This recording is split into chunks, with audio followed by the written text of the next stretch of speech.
कौन सी चीज़ें हैं जो ट्रिगर करती है, और पीसीओडी को ट्रीट करने का सीधा 2 रूल है, जिनको इन्फॉर्मेशन नहीं होती उनको पागल बनाते हैं। Hi everyone, so welcome back to my YouTube video. So आपको पता ही होगा आज की वीडियो में क्या होने वाला है, यस आपने टाइटल से देख लिया है।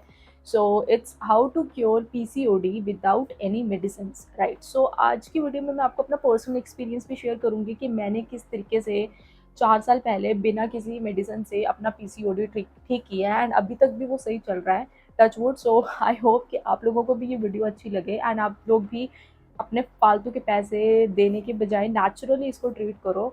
So without wasting any time let's start. तो पहली चीज़ ये है कि बहुत सारे लोगों ने ना इसको कॉम्प्लिकेट कर दिया है, कि लोग बोलते हैं कि फालतू के कुछ सप्लीमेंट्स बताएंगे कि आप ये ले लो, या फिर कुछ एक्स्ट्रा ही एक्सरसाइजेस बताएंगे, या आपको मतलब गायनिकोलॉजिस्ट कुछ XYZ टेबलेट्स दे देंगी। इसको बहुत ज़्यादा कॉम्प्लिकेट कर दिया लोगों ने, जबकि ये चीज़ इतनी ज़्यादा कॉम्प्लिकेट नहीं है। सो बेसिकली पहली चीज़ ये है कि PCOD is polycystic ovary disease, right. So ये बेसिकली हमारे कुछ सिस्ट से रिलेटेड डिजीज़ होती है, जिसमें कि हमारे जो एग्स है वो इमेच्योर हो जाते हैं, मतलब वो मेच्योर नहीं हो पाते, और अगर वो इमेच्योर है तो वो रिलीज़ नहीं होते हर मंथ। तो अगर वो रिलीज़ नहीं होंगे तो बेसिकली वही जो आपका पीरियड ब्लड में निकलता है एग बर्स्ट होके, वो हमारा नहीं होता एंड हमें पीरियड्स डिले हो जाते हैं, ठीक है। तो ये तो मेन इसका है कि इस पूरे प्रोसेस में ये चलता कैसे है। अब चीज़ ये है कि ये चीज़ होती क्यों है, मतलब कि ऐसी कौन सी चीज़ें हैं जो ट्रिगर करती है और आपको पीसीओडी हो जाता है। इन सब का रीज़न क्या है, मतलब कुछ तो होगा ना जिसकी वजह से ये चीज़ें हो रही है, क्योंकि सभी लड़कियों को पहले तो नॉर्मल आ रहे होते हैं, लेकिन एक टाइम पे आके उनको ये इरेगुलर होने शुरू हो जाते हैं एंड उनको समझ नहीं आता कि एक्चुअली में रीज़न क्या है, क्यों हो रहे हैं। तो इसके कुछ रीजंस हैं, ठीक है। तो आज हम 3 चीज़ों की बात करेंगे। द फर्स्ट इज़ कि ये कैसे स्टार्ट होता है, हाउ इट अकर्स, ठीक है।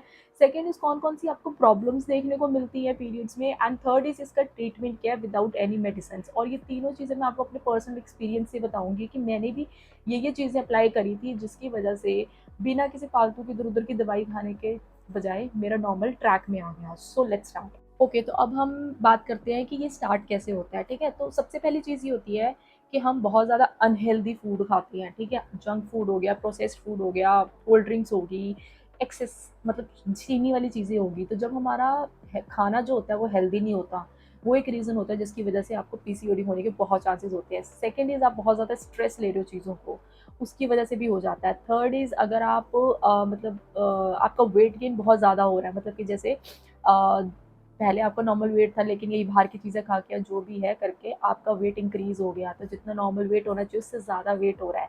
तो ये भी एक रीज़न है। और रीज़न इसके होते हैं कि आप एक्सरसाइज़ बिल्कुल नहीं करते, आप बैठे रहते हो, बस जहाँ पे बैठ गए वहीं बैठ गए।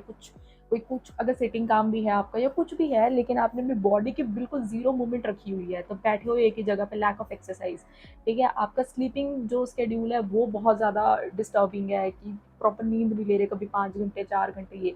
तो ये कुछ फैक्टर्स हैं जिसकी वजह से पीसीओडी ट्रिगर हो जाता है एंड आपके इंटरनली जो भी है हार्मोन्स वो इम्बैलेंस हो जाते हैं। अब मैं बताती हूँ मेरा पर्सनल एक्सपीरियंस क्या था। कॉलेज में थी तो उस टाइम पे हम बहुत ज़्यादा बाहर का खाना खाते थे, मतलब मैं बहुत ज़्यादा जंक खाती थी, कुछ भी मिल जाए, पिज्ज़ा बर्गर सैंडविच वट।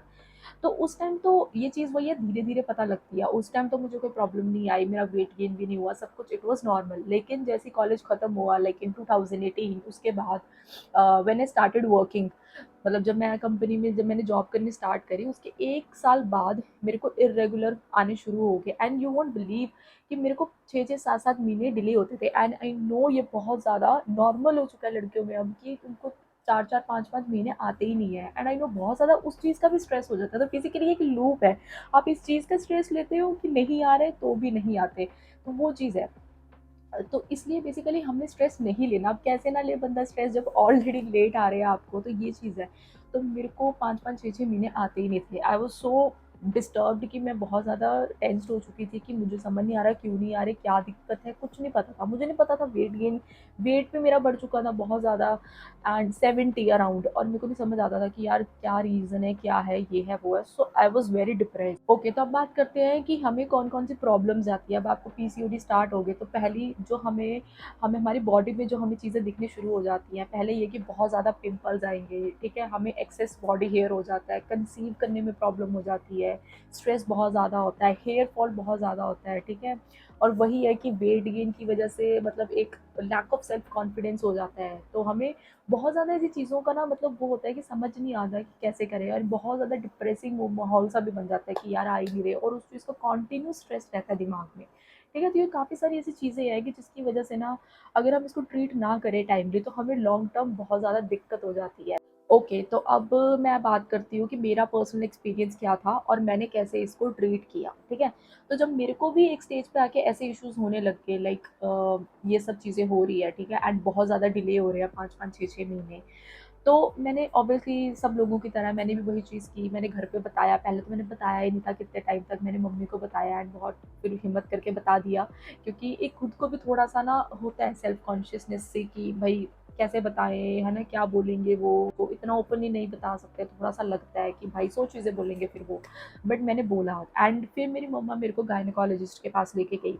तो ऑब्वियसली गायनेकोलॉजिस्ट ने मेरे को यही बोला कि हाँ भाई ये मेडिसिन है, ये मेडिसिन है, मैं 3 महीने तक या 6 महीने का कोर्स करवाऊंगी एंड हर महीने आपके मेडिसिन चेंज होएगी। मेडिसिन में वो वही है, थोड़ा कुछ मतलब I don't know, birth control pills होती है, कुछ उस तरीके से करते हैं, कुछ कुछ और करते हैं, बट कुछ ऐसे साइकिल बनाने की कोशिश करते हैं।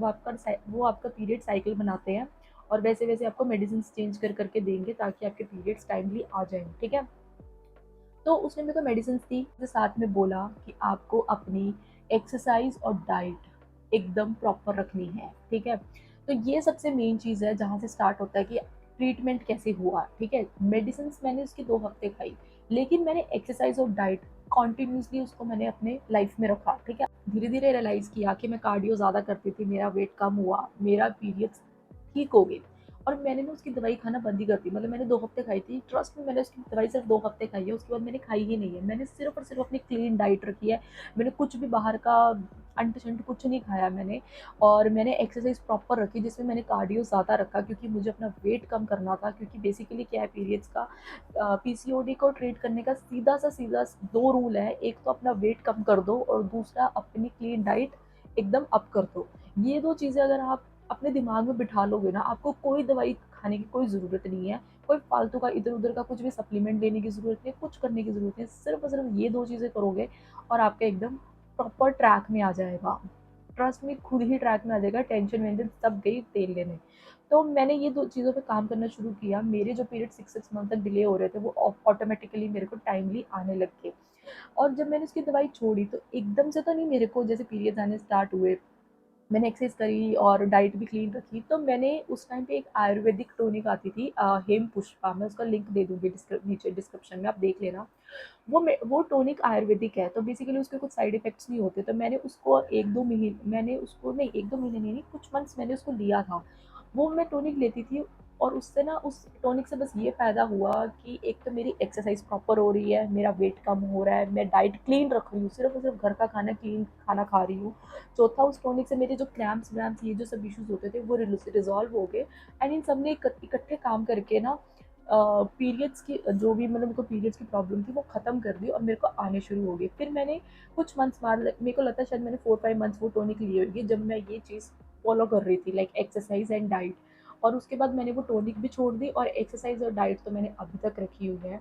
एंड टचवुड आज तक मुझे उसके बाद कभी कोई प्रॉब्लम नहीं हुई। हाँ, क्रैम्प्स जो नॉर्मल पहले आते थे वैसे कभी वैसे वो भी किसी एक आधे मंथ में मुझे आ जाते हैं क्रैम्प्स कि हाँ बहुत दर्द हो रही है, अदरवाइज मेरे बहुत प्यार से आराम से एवरी मंथ मेरा आराम से हो जाता है।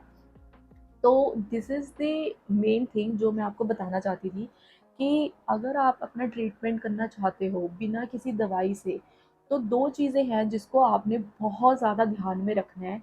और आपको कोई फालतू का पैसा लगाने की ज़रूरत नहीं है। सिर्फ अगर आप ये 2 चीज़ों पर काम कर लोगे ना, आपके पीरियड्स यूँ आ जाएंगे, यूँ।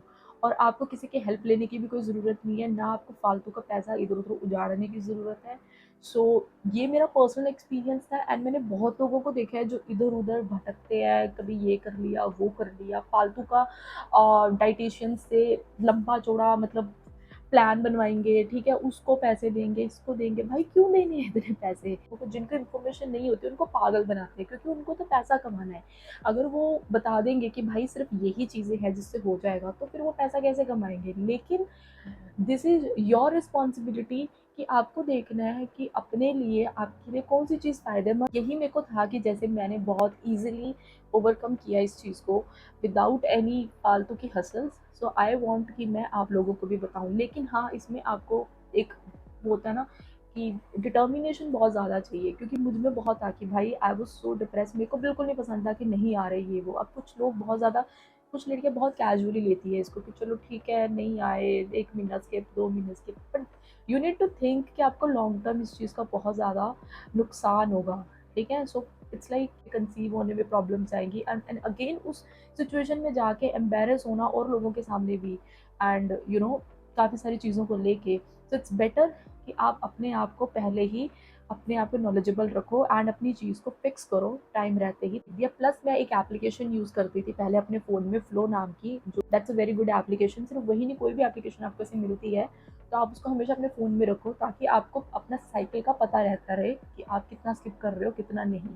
सो या that's it for the video. अगर आप लोगों को अच्छा लगा है तो प्लीज़ मुझे बताना। प्लस अगर आप जानना चाहते हो कि इन डीप की डाइट में मैंने क्या क्या खाया था एंड क्या क्या ऐसी चीज़ें हैं जिसकी वजह से मेरे को ज़्यादा हेल्प मिली पीरियड्स आने में, सो डू लेट मी नो। तो अब मैं ये सारा एक वीडियो में तो नहीं बता सकती, तो यस मैं उसको नेक्स्ट वीडियो में ज़रूर बताऊंगी कि मेरे डाइट में क्या क्या होता था। एंड अगर आपको डाइट एंड एक्सरसाइज दोनों जाननी है तब भी आप मुझे बता सकते हो, तो मैं वो भी आपको बता दूंगी कौन सी कार्डियो की एक्सरसाइजेस थी या कौन सी ऐसी डाइट थी जो मैंने ली जिससे कि मेरे को ट्रैक में आ गए। बाकी जो इन जनरल हमारी कार्डियो की एक्सरसाइजेज और नॉर्मल जो घर का खाना होता है वो आप खाओगे आपको आ जाएगा। लेकिन हाँ जिनको इसमें भी जानना है, नहीं समझ आ रहा कुछ भी, so I am open to help you all, so do let me know. So bye bye and don't forget to like, subscribe and share.